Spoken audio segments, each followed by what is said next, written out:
my tip top. And if I hit the switch, I can make the ass drop. Welcome to In the Vibe. You are here with Bass Pink and DIZZ-E. You all know with a capital E. Check it. Set down. All right. It's ready to start. It's new day. New day. Yeah. He's still going. All right. And you know what?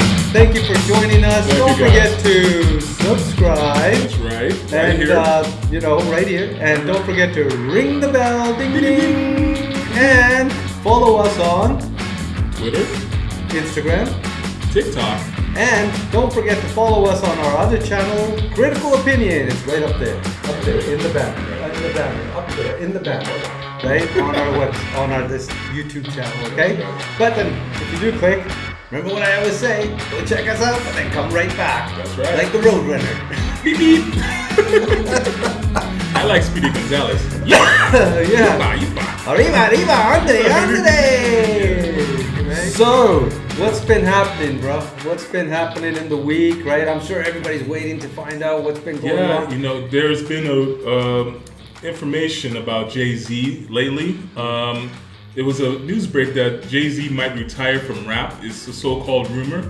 So I'm only paraphrasing. The interviewer asked Jay-Z, what do you think about rap? Do you think you'll ever retire? He says, there's sometimes I do think about it because I feel like just going on the road constantly and not ever having vacations and everything, why would I want to do that for the rest of my life? That's true. But he said that why would I retire a gift? And I'm only paraphrasing this, so I don't know. Greed is not gift. I'll say that. But he is talented. Really? I know in the previous episode we talked about is he one of the best rappers ever? Okay, you know what? I'll give him credit. Good. He does have some good lyrics. Okay. I like the earlier Jay-Z, but now. But I don't know if I can rap like that. No, it's like, not that. It's like coming on. It's so good. You it's know your what? boy. It's your boy. It's your boy. Jay-Z. Yeah, that's right. It's me, Jay-Z. And everybody made fun of Michael Jackson's voice. Oh, but please. Okay. Jay-Z, I said it before, he's in my top 25. I want to make sure that it gets good. I want to make sure that everybody hears my music. Right? You know what I mean. Right? Listen, I'm not gonna joke on him because he's a great rapper. But I get upset when people telling me that he's the greatest rapper of all time. No, something is wrong with that. We've already gave our list. We gave tons of other guys that are much better rappers than him. But you know what? Yeah. Credit to him. He is a good rapper. He did create a company. Yeah. I make fun about him, but it's all in joking. Yeah. The guy is talented, okay, and he's like he's more of a businessman. He's a proper businessman. Yeah. He took a rap industry and turned it into a billion-dollar company. Yeah. Him and Dr. Dre and Timberland and DJ Premier, all these guys, and Khalid, right? Yeah. DJ Khalid. Right? All these guys made huge impact on the hip hop world, right? Yeah. And they took something from the street, right? Not just the music and songs, but style and street fashion, the urban fashion was they brought these in, right? And they turned that into just think about these guys now rap with tuxedos and suits and stuff like that on and at the Grammys and even on their shows, right? But it does raise a point. Do you imagine rappers performing in their 80s? In their late 70s? No, I don't see them performing in their late 70s or 80s. I'm almost 60. Anyways, but at the same time, like if you got the style, right, and if you still have it, and you can still make people get at it, because you gotta remember, these guys were like the forerunners of rap. These guys were the fathers and the godfathers of rap, right? And like I can't like imagine Grandmaster Flash and those guys rapping now because you just can't. You probably can't do the stage shows and the stamina for doing all that. But you could still release songs. You could still publish, right? And if you still got the voice and if you still got the talent to write good lyrics and you're keeping your music updated, then I see it. Yeah. Right? But some of these guys don't have to ever write any more music. They can live off royalties. They can continue. They've made their money. That's true. Right? That's true. And so... If you made your mark in music. You've made a mark in music. I mean, who doesn't know Jay-Z? Who doesn't know Dr. Dre? Right? But these are guys, Snoop Dogg, like, these are the guys, they just can't retire from this. It's like it's almost like an addiction as well. Yeah. Addiction, but I it'll be so hard. Because I know we talked about... who do you pass it on to? Who do you pass your legacy on to, right? Like, unless he's got kids that are going to be into it, or he's got some protege that's going to do it, right? Like... It's supposed to be Kanye. But even Kanye is not getting up there. You gotta find somebody younger that's got the business smarts and can see like where they want to take the company into the future, right? Because just one example, I'm a huge fan of Phil Collins. Love Phil Collins since the 80s. But if you've seen Phil Collins today, he does not look at all like Phil Collins. Yeah, I mean, he's sitting down when he performs, and I know that's normal, that's life, but maybe and there should then be, it goes back to like, what has he done lately though? You know, it's like having saying that Elvis Presley today would be rocking the stage. No, he wouldn't. Right? There's a fade out time, right? It's okay. Sorry, go back to wrestling here, but it's like in wrestling when people stay on too long. Yeah, I know what you're talking about too. Like their injuries and everything. And there's a time where you gotta go. You know what? Like The Rock left at the right time. Yes, he did. Right? John Cena left at the right time. Right? You don't want to be one of these old guys that like Shawn Michaels. Right? Like he's a great wrestler, right? Never liked him much, but he's a great wrestler. No, but he's talented.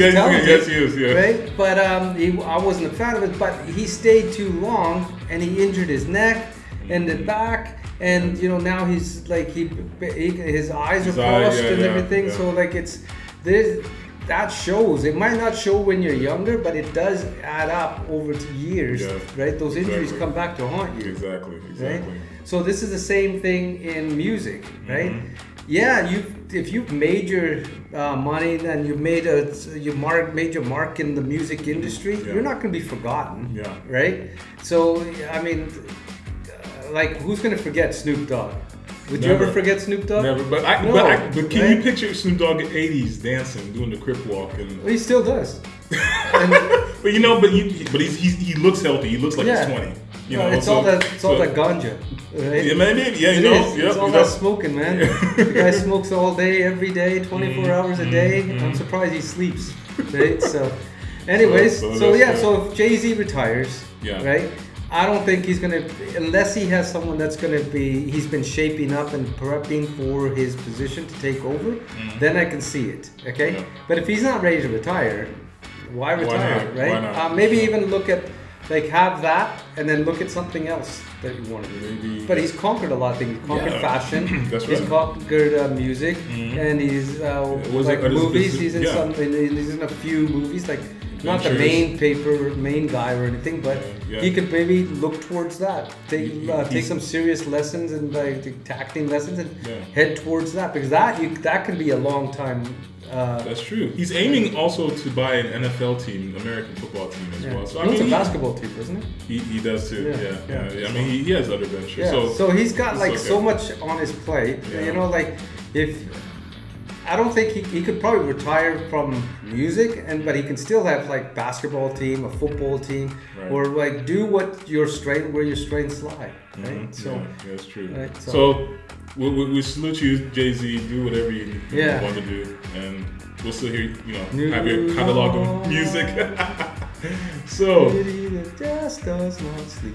Anyways. speaking of New York. Yes. Speaking of New York, we segue to the next topic. Yeah. With Ivana Trump. Let me say it. Her name Ivana right. Trump. Ivana Yeah, not Trump. Ivanka. So- Because a lot of people have been thinking it's Ivanka. It's Ivana Trump Ivana that Trump. passed away at a righteous age of 73. That's right. Right? And so our wishes and condolences condolences, to her and her family. Exactly. Right? As much as I'm not a big fan of them, but you know, it is a sad moment, right? Anytime someone passes away.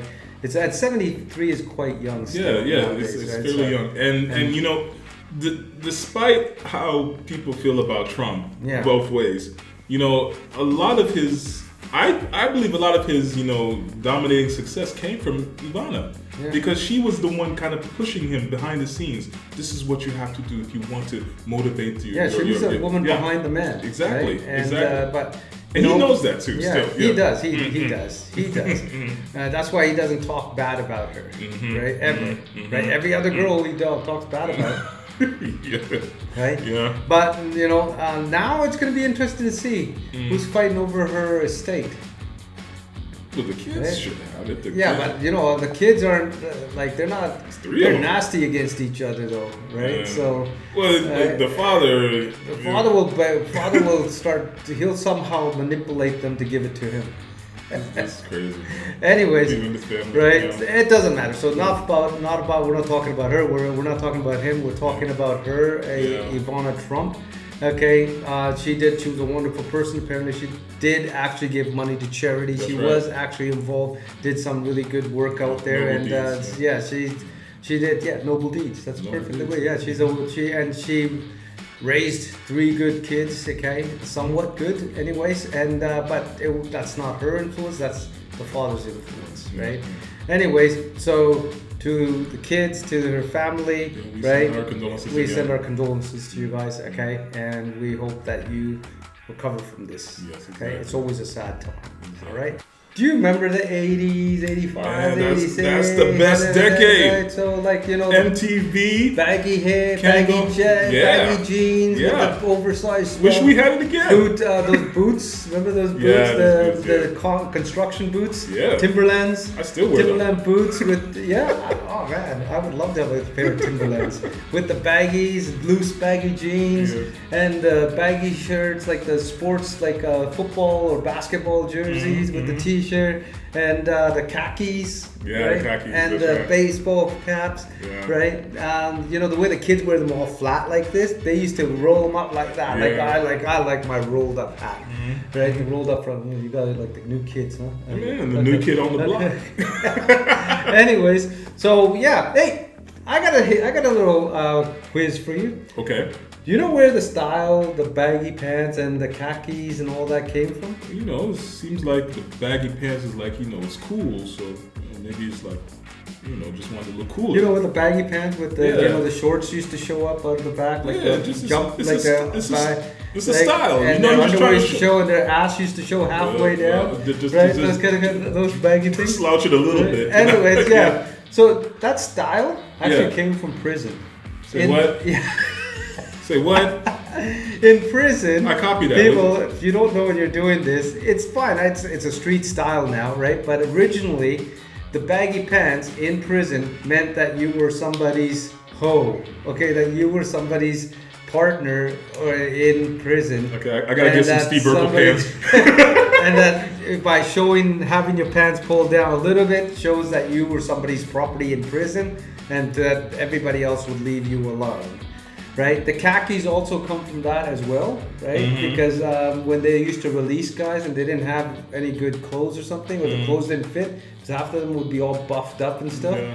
So they would just give them the khakis, prison khakis, and they would walk out with those. And that's how they knew on the street who just came from prison, who just did some time and everything. And so then they turned them into like the black khakis, the everything, and then. Yeah, that's how it How was. can that turn over into Right? something that's and so... that turned into urban fashion, right? And another thing people used to Yeah. wear in the early mid 80s to the early 90s it would just be this little leather necklace thing made out of leather, and then they used to have this little black leather medallion type of thing. It was like made out of leather. Yeah. And it had the sign of Africa. Red, green, yellow. Yeah, that's stylish. Right? Yeah, that's what everybody was wearing. Everybody used to wear it. Right? Black, white, Asian, everybody was wearing that. Right? And so it was and the bandanas, carrying the bandanas in the back pocket. Half of the people didn't even know why you're carrying those bandanas. Those were gangster symbols. Like the red means Bloods, and the blue and white means Crip. The blue, blue, right? And so when these guys were carrying these bandanas in their back pockets, and all these other kids started wearing them, they didn't realize what they were actually promoting. Look, I was a kid, man. I just followed what the other kids were doing, and I just wanted to stay in the crowd. Right. But were you wearing the bandanas in the back pocket? That doesn't matter. But what matters. He wore the baggy pants. He wore the baggy pants below his, showing his jumper. I was even copying crisscross at the time. Wearing the back, right? Oh, we used to wear a backpack in the front. Yeah, I used to do that too. Really? I used to do that too. Oh, the teacher said, "Tick that off." Yeah. We went to school. The teacher said, "Are you crazy?" Well, you know what? Thank you for depressing me. Because now depressing. That's good. But see what hip hop did. They took street music, turned it into mainstream music. Yeah. They took prison wear, like the people used to wear in prison and gangs, and they turned it into urban wear. But I used to wear the baggy pants and the big oversized jumpers and the, with the Adidas, with the Adidas runners or the Nikes, right? Yeah. And Puma for the dancing, for break dancing, Puma, right? That was awesome because they had a soft bottom on it, so you could move around really quick, right? So, I remember that when I was in play school and we used to go dance. It was a group called Play School, and we used to be dancers, hip hop dancers, right? Break dancing. So today, that brings us to one of the original OGs, right? And the guy who actually introduced gangster rap. That's right. Right? And his name is Ice-T. There you go. That's right. You know what his real name was? Well, his real name is Tracy Lauren Marrow. Well, Lauren, I can understand because anyway, but it's a cool name, Ice-T, brother. Well, he could have just called himself TLM. You see, some ideas popping out. TLM. Nobody would have known what that meant, right? But I like Ice-T. Ice-T, that sounds cool, right? So he was known professionally as Ice-T. He's an American rapper, singer, actor, producer. Everything. This guy's everything and everywhere. He was born in Newark, New Jersey in 1958 and moved to Crenshaw district of Los Angeles. To the father, his father's name was Solomon. He's an African American who worked as a conveyor belt mechanic at the Rapiston Conveyor Company, and Alice Marrow, a Creole, as you said. His mother. His mother, yeah. Mm-hmm. Though he was raised in the neighborhood, where racism was prevalent, right? However, it didn't really affect him because of his light skin, which he inherited from his mother. Yeah. Right? And so by the time he was 12, he had lost both his parents. That's right. You know, when I saw him as a child, he looked mixed in some ways, but he just looked like, when he started to speak, his voice, he always had that deep kind of mellow voice tone. But he sounded tough. Always, So when, like we said earlier, when he came to the high school, right, and gangism was part of the Los Angeles school system, and they even had that movie Gangster's Paradise, that song, right? And so that was based on the school system and around that time, right? And the song is based on Gangster's Paradise, right? And so students also, like we said, belonged to the Crips and the Bloods at that time, and who all attended Crenshaw High School, right? And so this is where he sort of he was never part of any of the gangs. He wasn't part of like the Bloods or the Crips. No, that's what I'm saying. He didn't want to really belong. Yeah. He often read Iceberg Slim's novel, which recited stories of his friends right? I can speak about one quote. He said that that's one of the things that the first things that comes out of young people's mouths was when they're in love forever. And that's cool. What I said, that's cool. It's all good until you get old enough to realize what forever is. Yeah. And I think he was quick to notice that. He was like, forever. Very young, yeah. But if you think about whenever we say forever, right? Like that, we take things like words, like we don't take them at their value anymore, right? Yeah. And I was just talking the other day, and I was saying, like. You know how people say, "Oh, I'll love you forever." Yeah. Do you know how strong of a commitment that is to young people out there, right?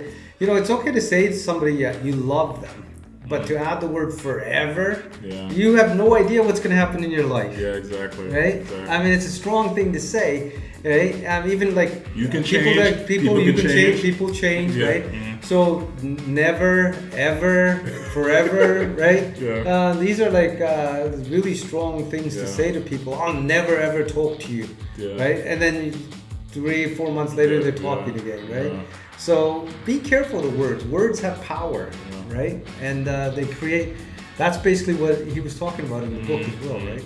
So maybe one day we'll say Jay-Z is the best rapper ever. Never. Let's go on to the next. It will never, ever happen, right? So after he came back he was in the army and he came back in 1983. That's right. Right? He returned to South Central with the intentions of becoming a hip hop musician. Yeah. However, he got caught up in the street gang life and he went back to becoming a jewel thief and a pimp. That's right. He moved up. He wasn't stealing stereos anymore. Yeah. Now he was stealing jewelry. Okay, that's the ice. Okay. The right ice. That's the ice. That's probably where he got his real name, actually. Ice. So continuing on in 1983, he had adopted the name Ice-T, like you said, from the favorite writer Iceberg Slim. Yeah. And he then recorded a rap called The Coldest Rap. Yeah. Coldest Rap. Have you ever heard that song? Oh, you know what? Yeah. Should we listen? Let's listen. Coldest Rap. From the womb to the tomb, I run my game, 'cause I'm cold as ice, and I show no shame. Yeah. It's good, man. Yeah. It's really good. So, then in 1985, right, and that's when he wound up in a car accident, right, and was hospitalized for a period of time, right. Around this time, he won a rap contest, right, and the person that was the judge at the competition was Curtis Blow. Curtis Blow! Right? And he was eager to pursue a professional rap career after that because he realized, hey, if I can beat all these other guys, and Curtis Blow selected him out of all that group, that's like a big mark. That's you're receiving your credential, you're receiving you've now become a soldier of the hip hop. I think what motivated him to go into the rap career was when he got hospitalized in the car accident. He said that nobody was around him when he got hospitalized. And he realized, okay, maybe I was a jerk. Maybe I was trying to pimp out everybody, the women, everything, and nobody really was happy, that they're probably hoping he dies. And I think he realized I need to change my attitude, change my ways, and focus on my own goals, and I think that's what happened. So after he honed his skills, right, and he started creating music for videos and released recordings, right, and so he was already starting to find his path in music at that point. That's right. Right. He then signed with Sire Records. In 1987 and released.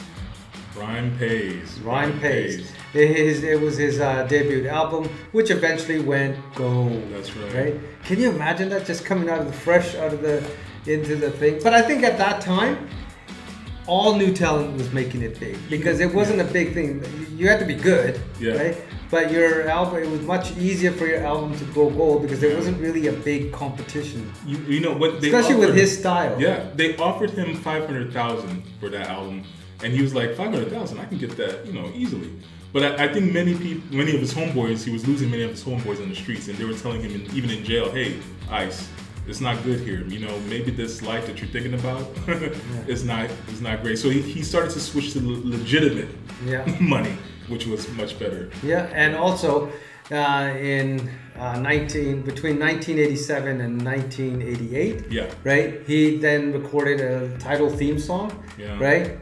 You remember what that was called? That's right. For that film, for Dennis Hopper's film, Colors. Right? Which is about corrupt police officers, That's right. and they're constantly arresting gang members on his street in his in neighborhood, Los Angeles, yeah. right? Which was about the inner city gang life and in Los Angeles and bad cops. Should we right? play that one? Right, and so this came out. He then recorded his second album called Power, which received a lot of positive reviews, and it was a certified gold. Okay. Right. Okay. And but before we go, to move on with him, right? Let's listen to Colors. I love this song. Colors. Let's do it. Colors. Wow. Colors. A nightmare walking, psychopath talking. Wow, I mean, when he plays these hits again, it just brings back a lot of memories, and how he was probably even predicting how everything was going to happen in the 90s with the police cops and because later on with the bots and everything. I don't think it ever did change. No, Right? but many people credited better. him because he was preaching this thing. He made them aware, Yeah. right? And that's sort of an anthem for that exact same thing. Exactly, right? exactly. So he teamed up with former Dead Kennedys frontman Jello Biafra. That's a nice name. Jello Biafra for the sarcastic kickoff track of his album The Iceberg, Freedom of Speech. Just watch what you say in 1989. Yeah, it's a great album.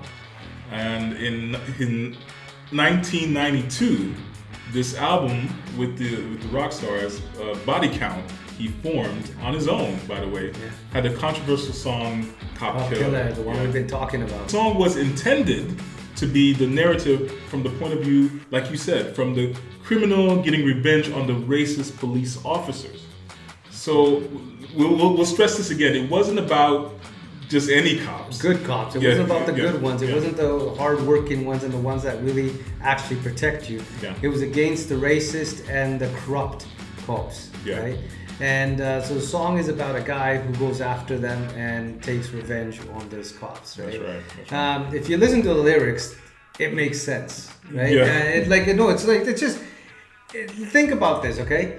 Because he's an artist and he puts it into words in the music, and millions of people watch and listen to his music, they think, oh, it's bad. If the news reporter reported the same thing, told the story, had an interview with a gang member and asked him, what would you do? And if he started saying, I would take revenge, and this is, nothing would ever happen. Then it would be like, hey, that's good news. That's true. I think this was a classic example of how media can twist what you say and make it so negative. What was his name? The actor Charlton Heston. Yeah. He actually read the lyrics out loud. Let me see what he's saying here. I'm going to kill blah, blah, blah. But the way he said it, of course, it sounded bad. Yeah. But it's just again how the media Charlton Heston was the most racist guy around. He played Moses. Right? Yeah, that's the twisted. Come on. Let's say critical opinion. Yeah. Critical opinion. Okay, this is the vibe. I'm going to say the reality of it. Charlton Heston was a racist. Okay, and because He was, okay, and he was a NRA guy. He was NRA Republican, member, and he was a Republican, but before the Republicans went back. Okay, and then, but he was he was promoting violence. Yes. Yeah, right. Yes, in his own way. The guy was like, "Come on, okay, you can't be saying that. Oh, it's good to carry guns and kill people or protect your family, and then." Go on TV and say, oh, well, this black man is saying this about killing cops. No, he's telling a story, you idiot. Yeah, numbnut. Okay? He's not alive to hear this, but I wish he was. Right? Anyways, he's a numbnut. Okay? So, anyways. So with the controversy surrounding Cop Killer, this is what we were talking about Warner Brothers. They kind of wanted to block the release of the next album Ice-T wanted to promote, The Home Invasion, in 1993.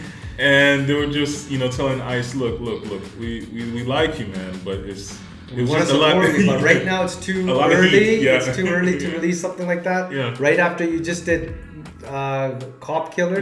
Now you want to release Home Invasion. Right.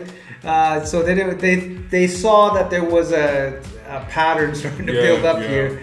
So they decided to hold that back. Right. And so he sort of got he sort of ended his severed, relationship yeah. with Warner Brothers. Yeah. Went to Priority Records. Yeah. Right. These guys. This was a big company. Man. Yeah, yeah. You know, the thing with when they severed their relationship, you know, Ice-T would say, "Yeah, I'm a liability to you, but you're a liability to me as well because you're a big record company. You didn't think in this way." But I think they understood it. It was just, you know, that type of connection. But in 1993, he starred in the comedy film Who's the Man?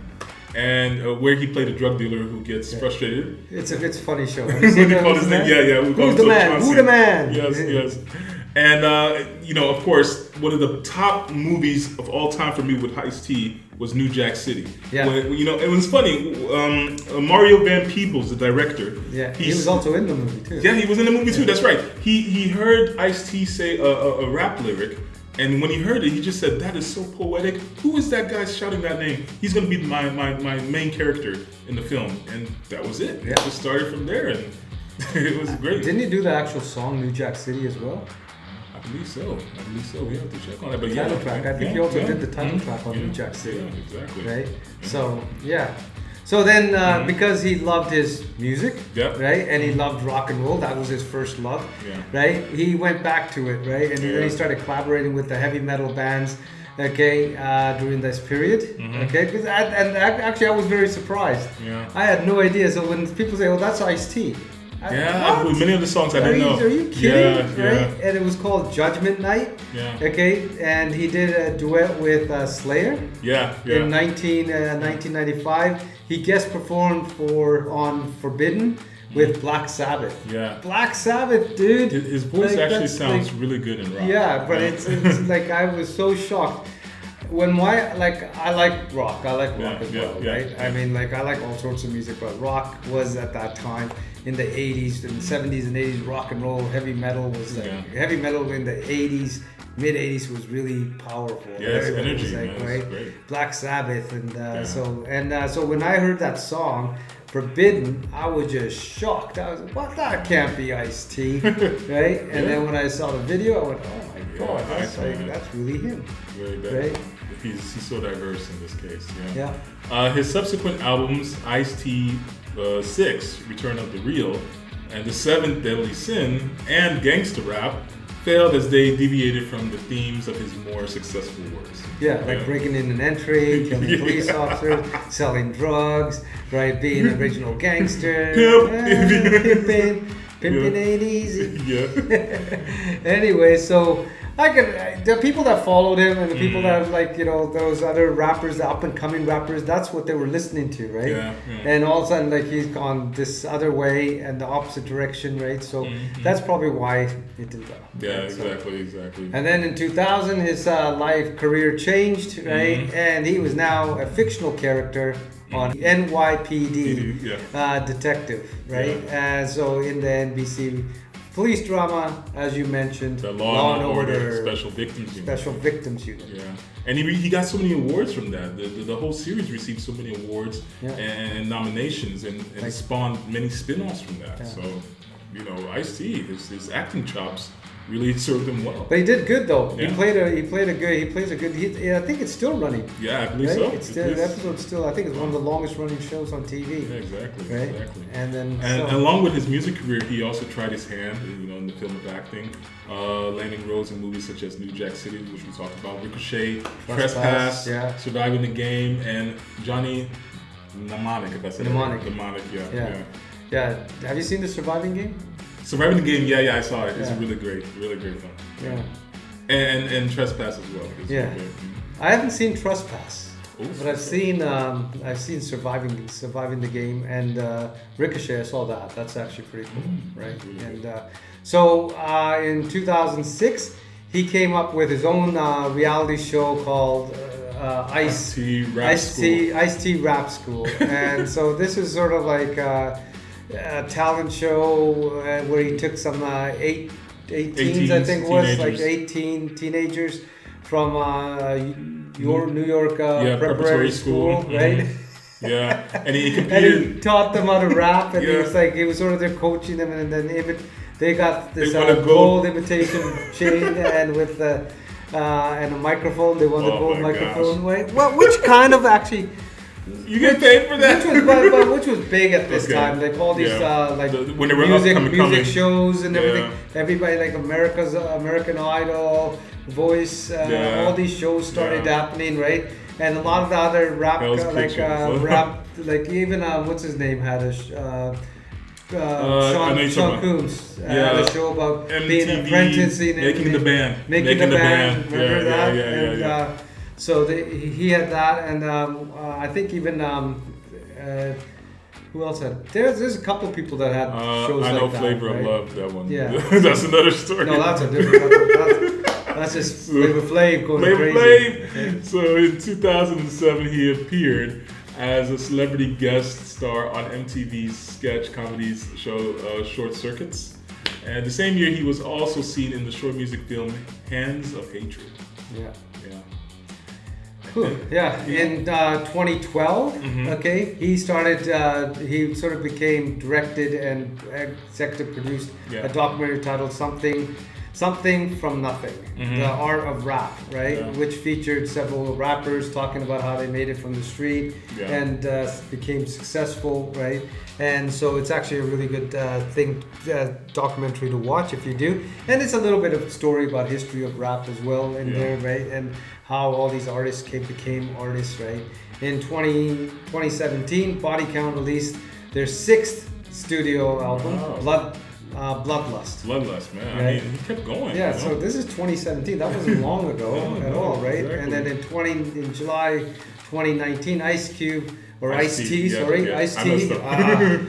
released his first solo hip hop track after 10 years of rap. Yeah. Right? And the track was titled Feds in My Rear View. Man, the guy is... He really has something against cops when he's in the police. The guy in his 60s, you know? And he's still, he's doing it. And there's a quote that he always says, never mumble some sarcastic...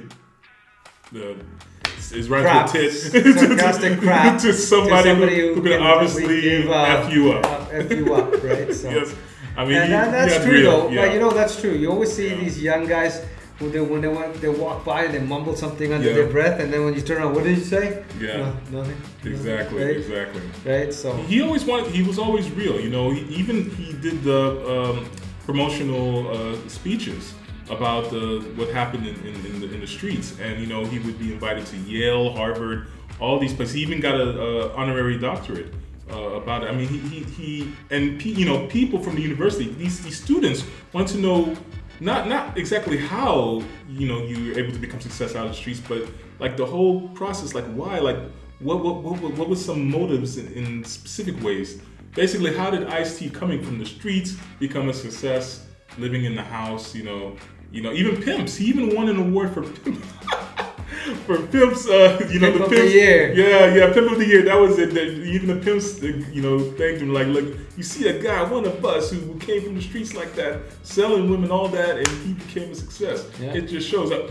Basically, Ice-T. He was a legendary hip hop artist. Well known as the father of gangster rap. Yeah. Right, and he helped establish the careers of artists such as NWA, Snoop Dogg, the Ghetto Boys, right, and variety of many other guys that went into that.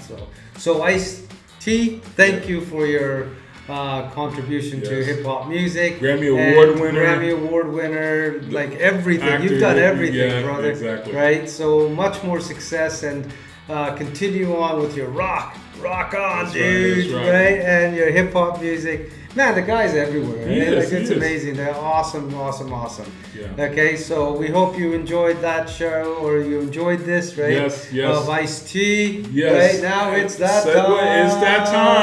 It's that time for the top 10 hit list. Niggas some bitches, these niggas some die. Yeah, bitch, I'm the shit. Hey, where is the die? Shout out to Glizz, that nigga, my eye. Hey, shout out to the book of the song. Ink wrap on the package. Get it in, get it off. Everyone, I'm a don. Bitch, get wetter. Side bros can't get no better. I told D-Thing, keep your head up. I roll diamonds like the sun. And I keep it one-on-one. Run. Bang like a drummer, bounce like a Hummer. We been outside running shit for 10 summers. Hard to be humble. Mama, where she feel, got her dancing like Rihanna. She see me dressed in Prada. So get whatever you want. That's my bitch. sauce. As much as I'm dripping out. What if they don't play my song? As much as they listen out. I hope Tap in when I'm in your city. I'm the top boy, tell them get up with me. Yo, anywhere, any day, underlay. I'ma have me. How you want me to step for you? Don't be no crash dummy. I ain't gonna tell you do I'm nothing. kind of like some of this new music actually. Me And, too. so it's actually pretty It's cool, catching on, right? It's yeah. catching on. I'm starting to like it. Okay. Anyways, thank you for joining us. thank you, right? guys. Thank you for joining us. Always coming here and supporting us. Yes. Right. Continue to subscribe and right. don't Bow, forget to right here, Just click on it. Click and on it. also leave comments down below. Let us know how you feel. Yes. Okay, and also don't forget to ring the bell, Ding, ding, ding, ding, ding, and follow us on all our social media. Okay, and we'll have a wonderful That's week right. and enjoy Stay in your the week vibe. and stay in the vibe. That's right. Okay, peace, love, Peace. and respect. Peace.